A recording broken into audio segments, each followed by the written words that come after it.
Chapter 4. Jonah got word that the feds had landed on a semi-private airstrip about 30 miles from town, and not half an hour later, a black SUV pulled into a parking slot in front of the police station, which was just off Main Street.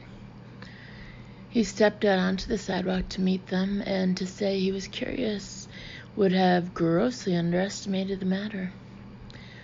4 people were getting out of the vehicle, 2 men and 2 women, all casually dressed, but all also wearing guns on their hips.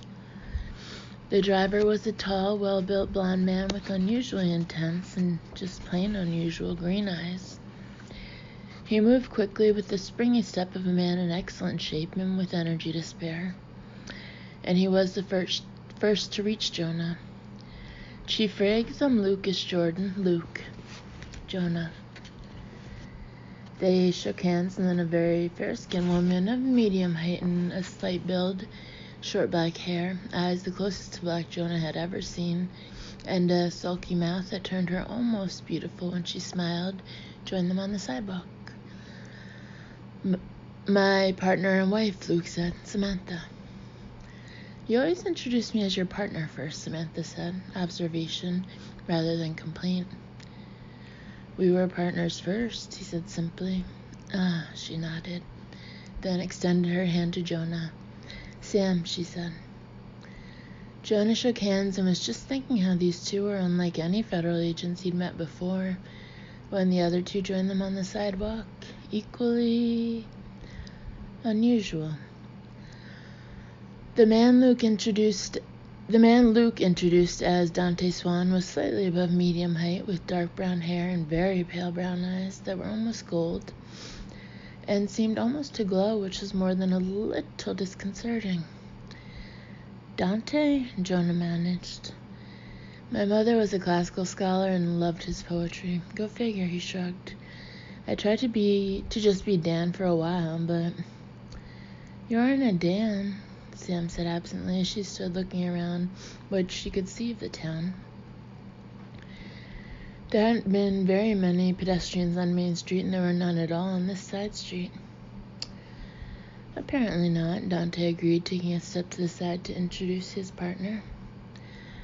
Robbie Hodge was tall, very blonde, and very beautiful. She could have made a fortune as a model.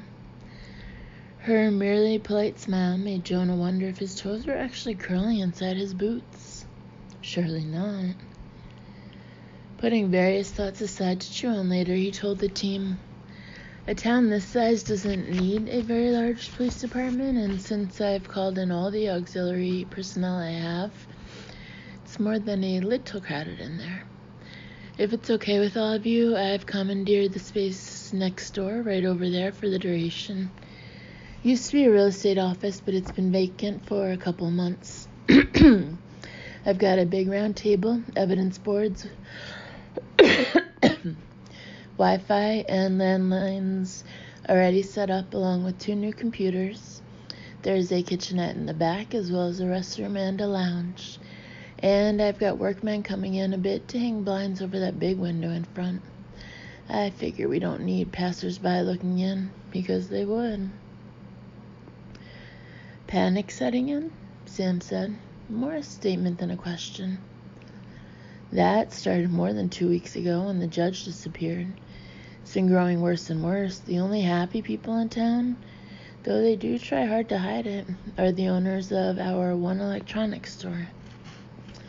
"A run on security systems?" "Yeah. On complete systems and on various components to enhance and strengthen existing security systems. And locksmiths are now installing new door locks at a pace I've never seen before. I don't think there's a house or condo in town that doesn't have an extra deadbolt on every exterior door." Jonah knew he looked tired and grim. He just hoped he didn't look as grateful as he felt at the arrival of these agents. He was not too proud to yell for help, especially when he didn't have a clue what was going on in his town. But no man wanted to look like he felt totally helpless after all. Luke, clearly the lead agent, exchanged looks with the others, then said, "It'll be dark in a few hours. All the sites of the disappearances were within a mile radius of downtown, right? Yeah. Okay. Well, we brought some equipment with us, but we can unload that and get set up later. I assume you've stepped up patrols in Serenity? Doubled during the day. After dark, they're doubled again, and I have officers on foot in teams covering as much as possible of the downtown area. The town council told me to forget the budget and get whatever and whoever I need, but there just aren't many trained auxiliary deputies.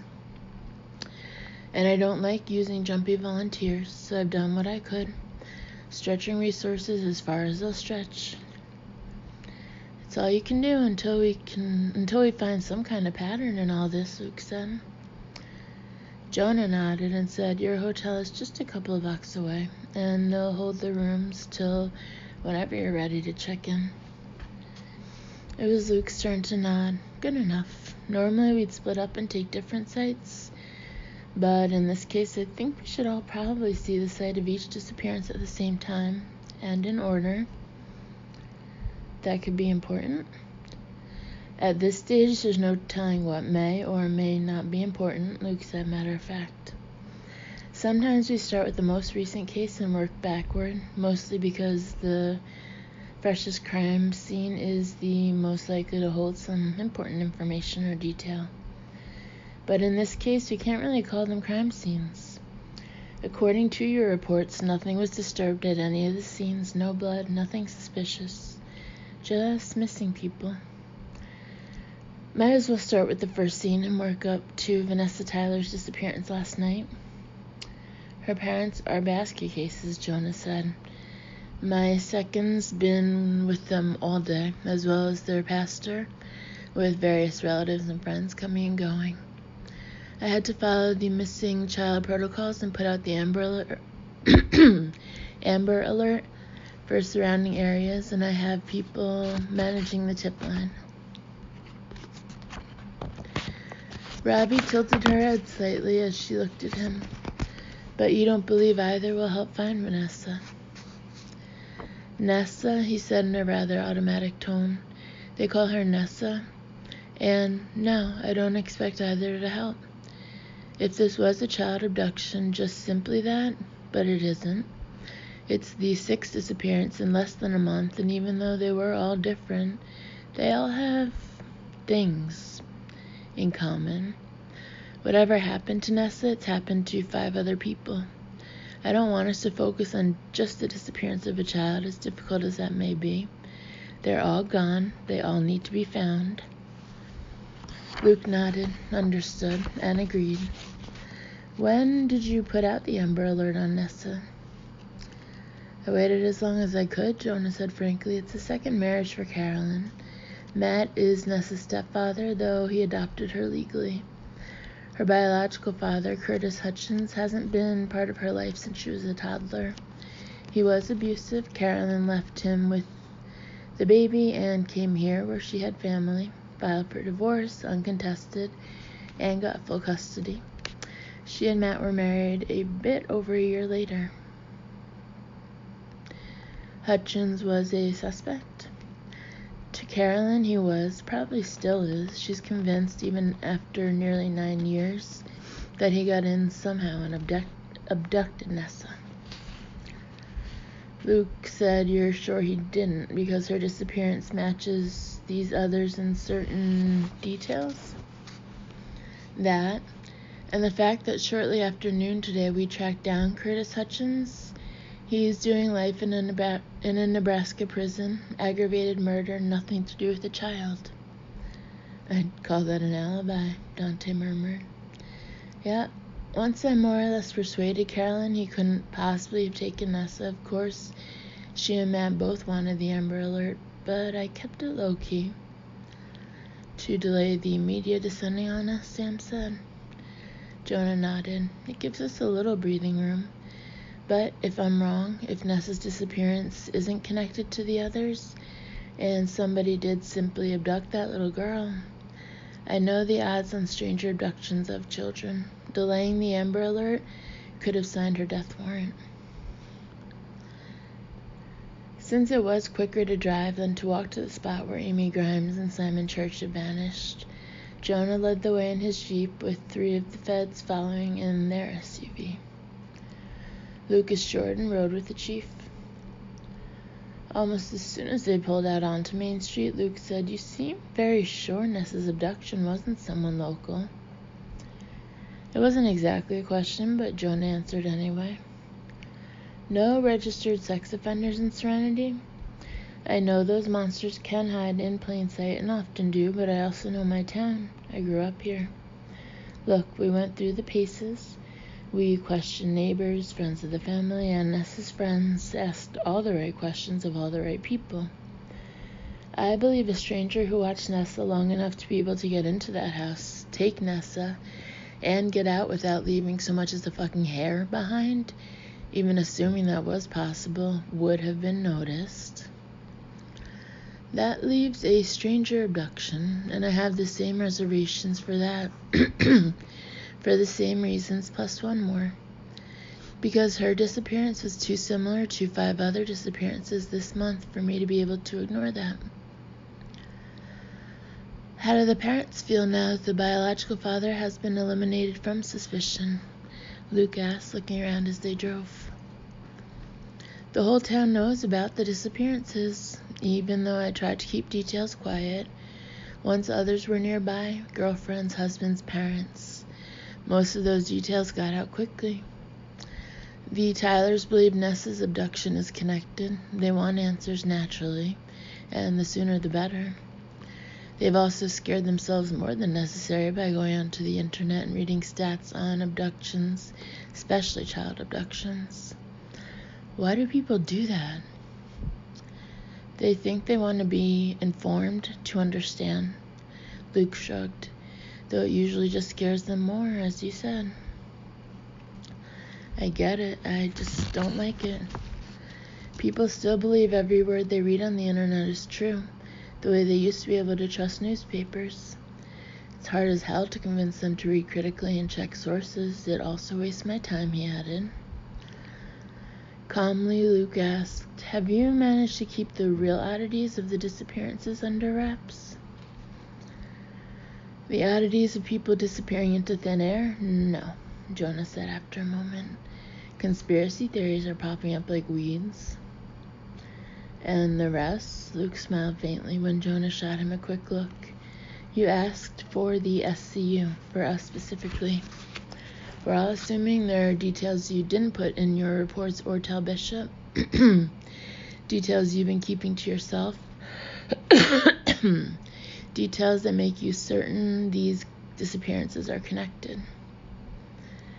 "My second knows," Jonah said finally. "Sarah Waters, lead detective.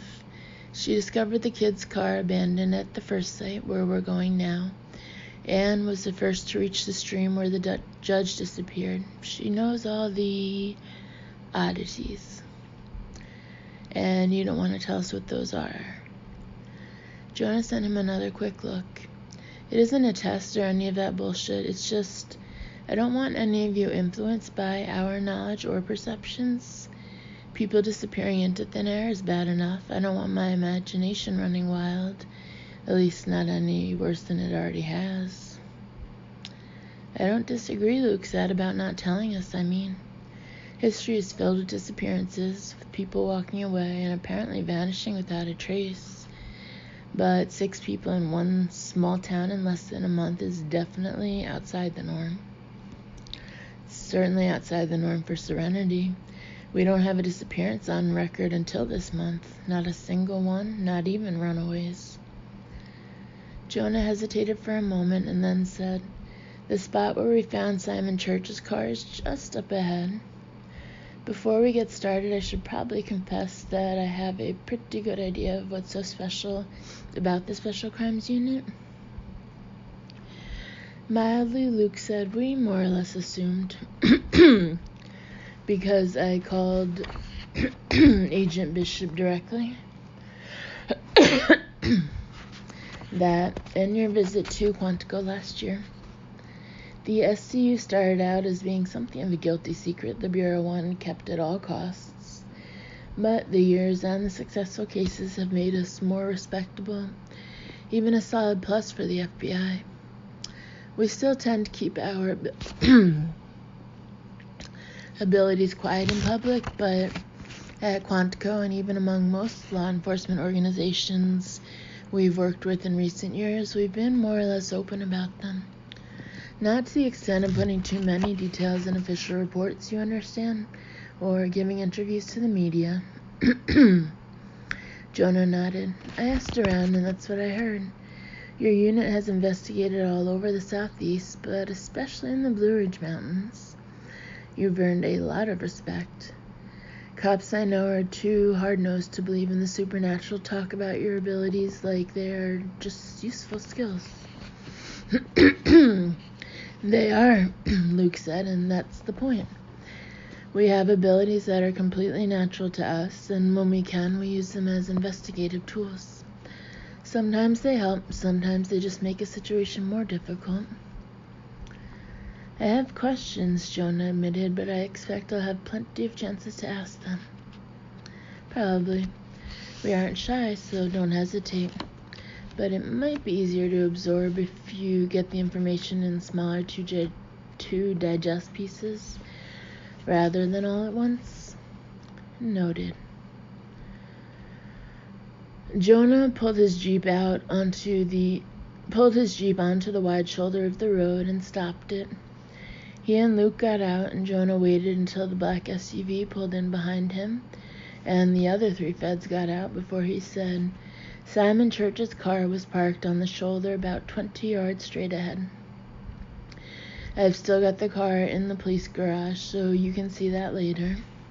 I should warn you that just after we found the car and moved it into the garage, we had a hell of a storm with inches of rain. Whatever footprints or other signs there might have been were certainly washed away. Sam shoved her hands into the pockets of her jacket and frowned at him. There were photos in the file when the car was still here, presumably taken before the rain. No sign of any footprints and no mention of them. True, Jonah said, and that was all he said. He didn't exactly look stubborn, but it was clear he had nothing else to say for the moment. To his people, Luke said, let's just walk the area, okay?